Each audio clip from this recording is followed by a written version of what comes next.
Football, or soccer as it is known in the States, is extremely popular here. It has not caught on yet in the US, but it has legions of rabid fans all across Latin America. These fans can get so rowdy that it is commonly believed El Salvador and Honduras went to war in 1969 over scuffles in a soccer match.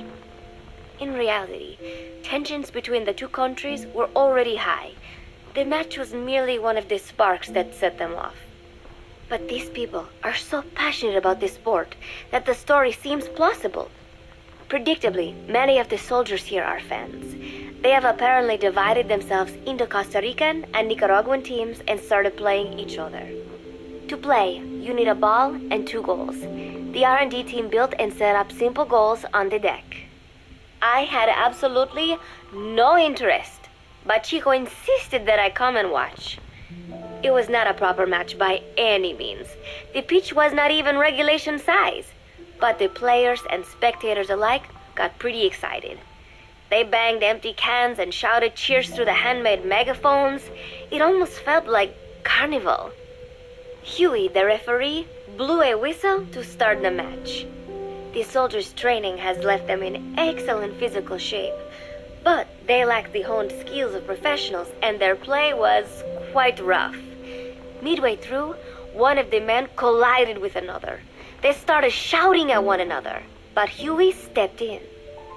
"I thought we had forsaken our countries, become one with the earth," he said, quoting Snake. "We're not competing for national pride here, and we are not fighting for the good of any one country. This is not a war. Soccer is a peaceful sport, am I right?" The soldiers nodded. They know the pain of war, and they share Snake's vision. Perhaps that is why all this resonates with them.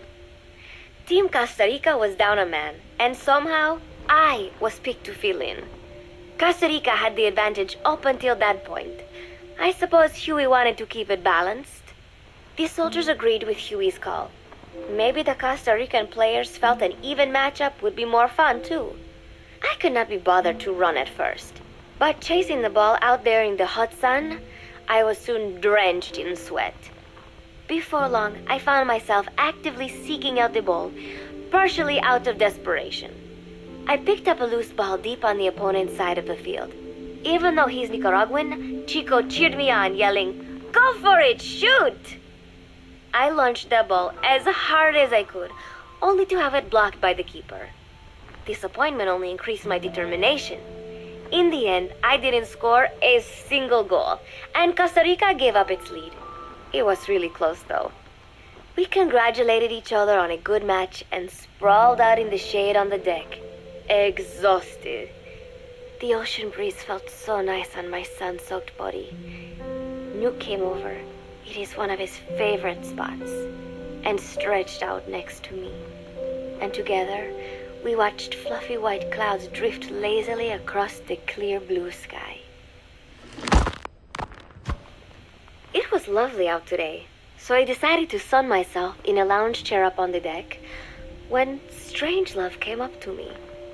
Despite the heat, she was in her usual long sleeves and pants. I waved at her. She looked away and mumbled, "Hello there. Fancy meeting you here." I asked if she needed anything, feeling her eyes creeping up and down my body like she was savoring it. Finally, she swallowed and said, "You have such beautiful skin." Bewildered, I shook my head and said, "No, not at all." I had heard rumors that she was a lesbian, but she couldn't be after me, could she? She continued to stare and said, "No, it is beautiful, but you must not let yourself get so tanned." And then she took my hand in hers. "What is wrong with a little sun?" I asked, trying to cut the conversation short. But she shook her head violently. "No, you mustn't. A young lady should take better care of her skin." She was acting strangely now, as if aroused. She lectured me on the perils of tanning, how it ages skin, causing wrinkles and spots, and in the worst cases, even skin cancer. I knew already that tanning could cause spots, but I thought only pale-skinned Anglo-Saxons had to deal with that. Having a scientist tell me it causes aging, though, that spooked me a little. If I am to keep playing the teenager, I will have to start paying more attention to my skin. Sensing my anxiety, she took a small tube from her pocket. She said it was the sunscreen she always used. She told me to keep it. I didn't know what to say. I was more than happy to take it, but exactly what were her intentions? Was she merely being nice?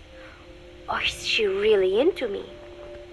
Either way, there was no reason to refuse, I suppose. I have undergone training. An out-of-shape woman does not pose any real threat to me. Having power means not being afraid. It is the same on a global scale. A country with nukes can dictate terms to a country without them. I thanked her and took the tube. Then she offered to put some on for me. She squirted some lotion onto her fingers and began rubbing it into my chest. It happened so suddenly, and I was so taken aback that I did not even think to protest. She caressed my stomach with her long white fingers, then slid them upwards between my bikini-clad breasts. What? Wait, I sputtered as her moist eyes met mine. She was beautiful. Somehow, I found myself captivated by this woman more than 10 years my elder. Hold still, she whispered in my ear. I nodded silently, unable to refuse. My body went limp, motionless, as if in a trance. Gently, carefully, she rubbed the lotion all over my entire body. I shouldn't have enjoyed it, and yet I could not help myself. For a moment, I was spellbound. That woman is dangerous. I had better watch myself. Protecting one's health is an important part of any agent's job. But despite my best efforts, I have caught a cold. Now that I think about it, Mother Base's numbers are on the rise, with soldiers coming from all different places and backgrounds. It is no wonder, then, that sooner or later someone would bring in a virus. That said, what I have got is just a common cold. The medical team said I'd need a few days rest, so I've been restricted to my room and put on bed rest. I thought I'd gotten used to not having anyone around to relate to, but at times like these, being alone is just miserable. All I could do was lay there and stroke Nook's back, trying to take my mind off how bad I felt. Nook just sat there, not making a sound. But I did have visitors. Amanda and Chico, Huey, Cecile, Miller, and a few of the soldiers I've become relatively close to. Amanda made me a soup with herbs she said were good for a cold. Miller told me to take it easy. I will sing you a lullaby, he said, then broke out a guitar and sang some incomprehensible song in Japanese. I did not need to understand the lyrics to know he is an awful singer. Then he said, "You know what is good for a cold? Suppositories. Here, I'll show you." He began to take off his pants, so I threw my tissue box at him to make him go away. Then Strangelove showed up, saying she had some miracle Indian cure. "It has got eucalyptus extract," she said. "It works best if you rub it into your chest." And then she tried to take off my nightshirt. I whacked her with my pillow, and I got rid of her. Chico brought me a little flower in a cup. It had been growing in a little bit of earth that probably found its way on board, stuck to something else. "I found this on the deck. Here, you can have it." He tried to act nonchalant, but I am pretty sure he's got a crush on me. None of them understand. If they thought these little visits would cheer me up, they were wrong. Tonight, Snake himself came to my room. Like the rest, he believes I am just a schoolgirl and treats me as such. "Why did you abandon your country?" I asked him. "Why create the MSF?" Of course, I knew the answers already. but I wanted to hear it from him. As I had imagined, he was not exactly forthcoming. All he would say is that his country abandoned him because all he could do was fight, and that is why he needed the MSF, because that is all he is any good for.